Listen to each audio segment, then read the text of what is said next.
अस्सलाम वालेकुम। उम्मीद करता हूँ कि तमाम तलबा खैरियत से होंगे। अल्लाह ताला आप सबको कामयाब करे। अल्लाह ताला सबके लिए आसानियाँ पैदा फरमाए। जितने भी स्टूडेंट्स एग्ज़ाम्स की तैयारी करें, एग्ज़ाम्स दे चुके हैं, रिज़ल्ट का वेट कर रहे हैं, जॉब के लिए अप्लाई करें, जिस भी फेज़ में हैं, अल्लाह ताला आप सबको कामयाब करे।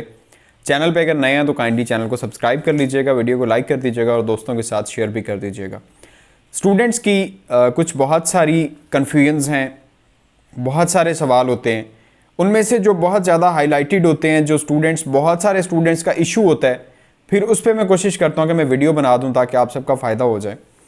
बात कर लेते हैं हम। एक स्टूडेंट ने कमेंट किया है और बहुत सारे ऐसे स्टूडेंट्स हैं जो पूछते हैं कि सर हमारे 45% से कम मार्क्स हैं बैचलर्स में, तो क्या हम मास्टर्स कर सकते हैं?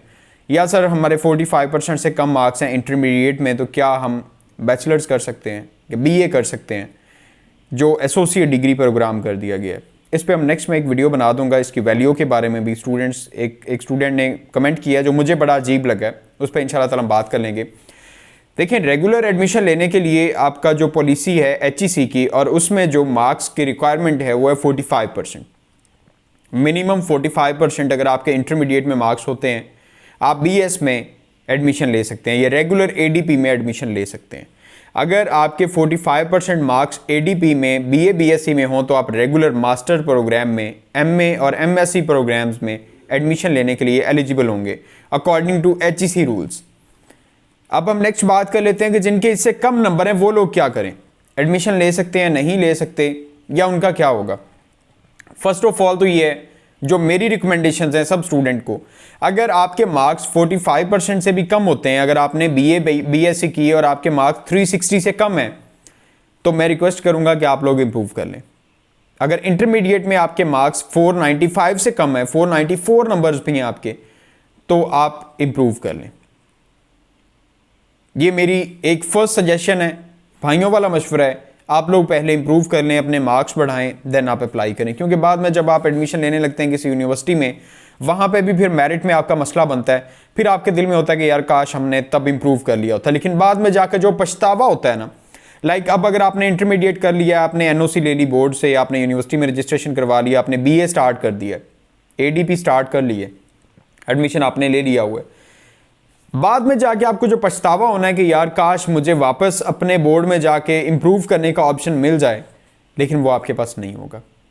एक तो ये है कि 2 साल का टाइम होता है आफ्टर योर इंटरमीडिएट। अगर आप इंटरमीडिएट कर लेते हैं और उसके बाद आपने इंप्रूव करना है, 2 साल का टाइम होता है। 2 साल में आप इंप्रूव डिवीजन के लिए एडमिशन भेज सकते हैं। अगर आपने नहीं भेजा, उसके बाद आप दोबारा से इंप्रूव के लिए नहीं भेज सकते, दोबारा से as a fresh candidate appear हो सकते हैं। अब हम बात कर लेते हैं कि जो लोग NOC ले लेंगे और यूनिवर्सिटी चले जाएंगे, आपका रिजल्ट आ गया इसी साल, आपने NOC ली, यूनिवर्सिटी चले गए, और अब आपका दिल कर रहा है कि यार यूनिवर्सिटी में एडमिशन तो मुझे मिल गया, किसी प्राइवेट में मिल गया, अब मैंने रेगुलर और पब्लिक सेक्टर में जाना है, अब मैं क्या करूं?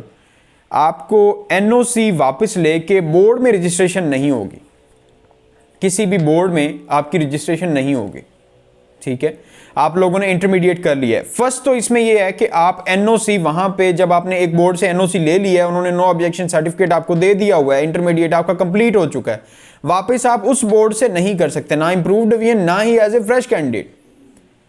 लेकिन ये भी एक जो चीज़ 99% है, 100% कंफर्म नहीं है, 99% है कि अगर आपने एक बोर्ड से किया और आप उससे यूनिवर्सिटी में चले गए हैं, लेकिन आप यूनिवर्सिटी में वो डिग्री कंटिन्यू नहीं करना चाहते, तो फिर आप मैट्रिक बेस पे किसी और बोर्ड में रजिस्ट्रेशन करवा सकते हैं फॉर इंटरमीडिएट।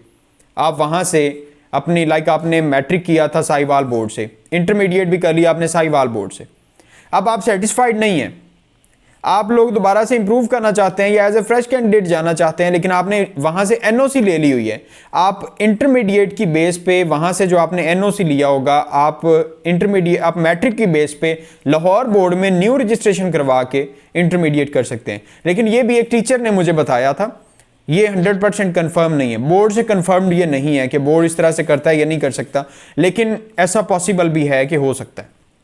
अब हम बात कर लेते हैं जिनके 45% से नंबर कम है, वो क्या करें? एक स्टूडेंट ने आज मैसेज किया कि सर मैं गया हूँ यूनिवर्सिटी में, तो उन्होंने मुझे बोला है कि आप एज ए प्राइवेट कैंडिडेट, 45% उसके मार्क्स हैं, 44%, तो एज ए प्राइवेट कैंडिडेट आप मास्टर्स कर सकते हैं। उसके लिए पासिंग मार्क्स चाहिए होते हैं।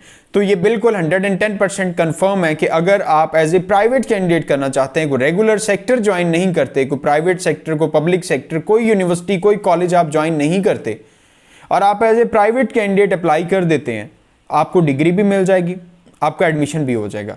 उसके लिए सिर्फ आपकी डिग्री पास होनी चाहिए। आपने इंटरमीडिएट की है, आपके 33% मार्क्स हैं, आप एलिजिबल हैं, आप बैचलर्स का एडमिशन भेज सकते हैं। आपने 14 ईयर्स ऑफ एजुकेशन कंप्लीट की है, आप नेक्स्ट मास्टर्स में अप्लाई करने लगे हैं, प्राइवेट जो अभी हो रहा है 30 जून 2022 तक हो रहा है, आप उसमें अप्लाई करने वाले हैं, आपके पास डिग्री है, वो पास है, फेल नहीं है, उसमें कोई सप्ली नहीं है, आप एलिजिबल हैं, आप अप्लाई कर सकते हैं, आपको मास्टर्स की डिग्री मिल जाएगी। नेक्स्ट अब बात करें कि जॉब के लिए। अब जॉब के लिए क्या है, HEC की तरफ से जो रिकमेंडेशन होती हैं, या उसके अलावा आप PPSC का पेपर दें, आप FPSC का पेपर दें, आप NDS का पेपर दें, वहां पे क्या है कि जिस डिग्री की बेस पे आप जॉब के लिए अप्लाई कर रहे हैं उसमें मिनिमम सेकंड डिवीजन और 45% मार्क्स। अगर आप बैचलर्स की बेस पे जॉब के लिए अप्लाई कर रहे हैं तो वहां पे आपकी रिक्वायरमेंट ये नहीं है कि आपके मैट्रिक में इतने मार्क्स होने चाहिए, आपके इंटरमीडिएट में इतने मार्क्स होने चाहिए, आपके बैचलर्स में सिर्फ आपकी बैचलर्स डिग्री कंसिडर की जाएगी। उसी पे सवाल उठाया जाएगा कि आपके 45% मार्क्स हैं, आपकी सेकंड डिवीजन है, देन यू आर एलिजिबल। अगर नहीं है, आप एलिजिबल नहीं है। सेम इसी तरह से अगर आप मास्टर्स पे अप्लाई करने लगे हैं तो मास्टर्स में अगर आपके 45% मार्क्स हैं, आपकी सेकंड डिवीजन बनती है, then you are eligible for PPSC exams, for FPSC exam, for CSS, for PMS, for NTS और एनी कॉम्पिटिटिव एग्जाम आप एलिजिबल हैं, वहां पे अप्लाई कर सकते हैं।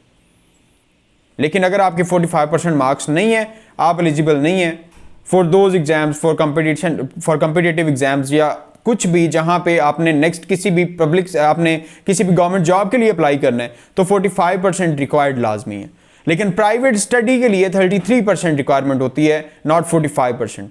लेकिन नेक्स्ट जब आप एडमिशन लेने लगते हैं, आपने इंटरमीडिएट कर लिया, आपने मैट्रिक कर लिया, आपने बैचलर्स कर लिया, प्राइवेट करते आए हैं, आपके 45% नहीं है, 33% मैट्रिक में है, 33% इंटरमीडिएट में है, 33% बैचलर्स में है। अब आपका दिल करता है कि मास्टर्स मैं यूनिवर्सिटी से करूंगा, तो यूनिवर्सिटी में प्राइवेट सेक्टर जो होंगे या जो प्राइवेट कॉलेजेस होंगे वहां पे आपको मास्टर्स करवा दिया जाएगा on the basis of your bachelors degree. उसमें आपके 45% मार्क्स मस्ट होने चाहिए, अगर नहीं होंगे तो आपको एडमिशन नहीं मिलेगा। लेकिन किसी भी पब्लिक सेक्टर में आप अप्लाई करने के लिए अहल नहीं होंगे क्योंकि आपका मेरिट ही नहीं बनेगा, मेरिट की वजह से आपको एडमिशन वहां पे नहीं मिलेगा। लेकिन अगर आपके इंटरमीडिएट मैट्रिक में 33% मार्क्स हैं, बैचलर्स में आपके 45% हैं, then you are eligible for masters, आप कर सकते हैं अप्लाई। आपकी सारी कन्फ्यूजन इस वीडियो में दूर हो गई होंगी। आपकी डिग्री के रिलेटेड, आपके मार्क्स के अकॉर्डिंग 45%, 33% पासिंग, फेलियर, आपकी डिग्री, आपकी जॉब, आपका admission, public sector, private sector, हर एक चीज़ के बारे में मैंने ब्रीफली एक्सप्लेन कर दिया है। फिर भी अगर आपको कोई प्रॉब्लम हो, कोई कन्फ्यूजन हो, कोई मसला हो, आप पूछ सकते हैं, कमेंट सेक्शन में कमेंट कर सकते हैं और व्हाट्सएप पे मैं जवाब नहीं दे पाऊंगा। अल्लाह ताला सबका हामी नासिर, दुआ में याद रखिएगा। चैनल को सब्सक्राइब करना, वीडियो को लाइक करना मत भूलिएगा। अल्लाह हाफिज़।